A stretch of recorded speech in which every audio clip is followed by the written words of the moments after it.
Hello everyone. Today I am going to explain module number 1 in subtopic encapsulation. Before continue to this lecture, we take a review of previous lecture. In previous lecture, we introduced the concept of socket and port. In every client machine or server machine, whenever the process will be executed, when we dealing with the multitasking processing, that time exactly what process where it will be executed, that can be identified with the help of the concept of socket and port. The port and socket are help to where it will be executed at particular point when we dealing with the multiple process or multiple windows. So this is all about the previous lecture. Today's lecture we introduce the concept of what is encapsulation and what is the importance of the encapsulation, what are the benefits and how the encapsulation process will be take place. So let us begin the encapsulation. Encapsulation process add a header to allow the successful delivery of each layer payload. In simple language, whenever, for example, a device A and device B, there is an intermediate nodes. I want to communicate device A to device B, or something data is transmitted from device A to device B, or transferred data from device A to device B. So we transmit this layer over a network by using 7-layer OSI model. Which are the 7 layer? Application layer, presentation layer, session layer, transport layer, network layer, data link layer and physical layer. So whenever this data is transmitted from application layer from top to bottom or bottom to top to device B, that time each layer add its own header for the successfully transmit the data or payload. So that process is called as encapsulation.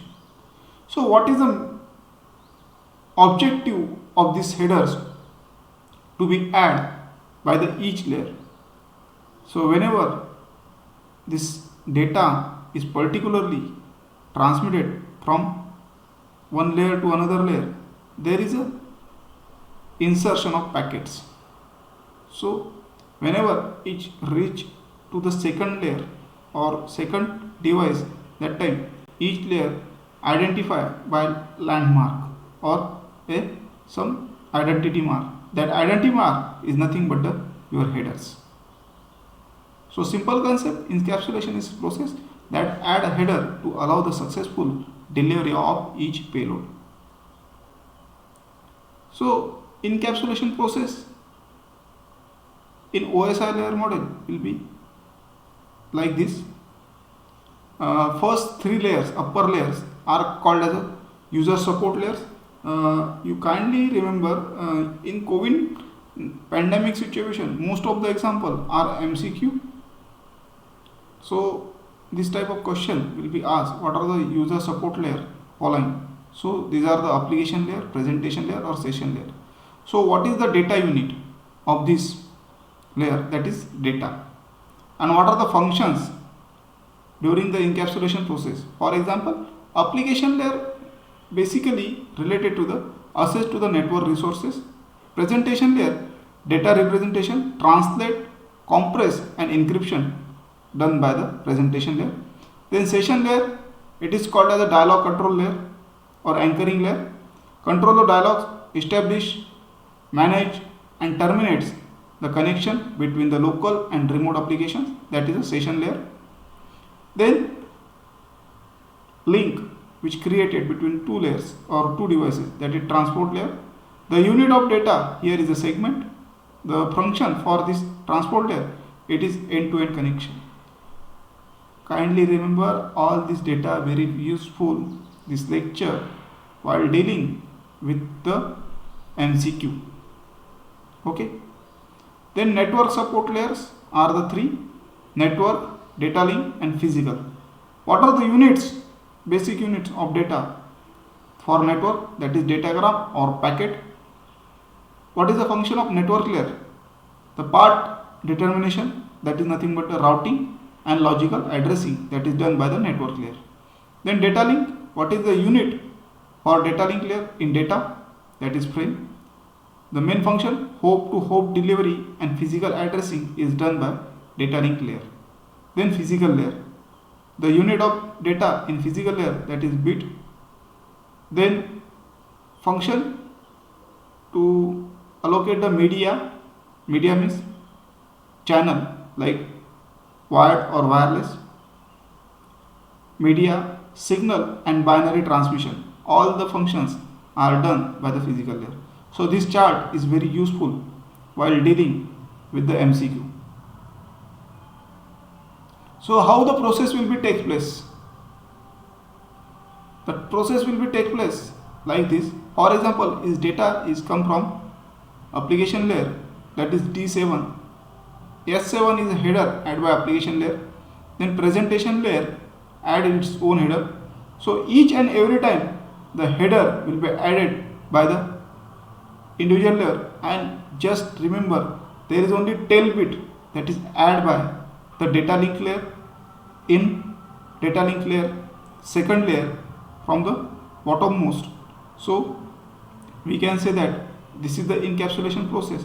And how to this data will be identified by the each layer its own data that can be identified by the header.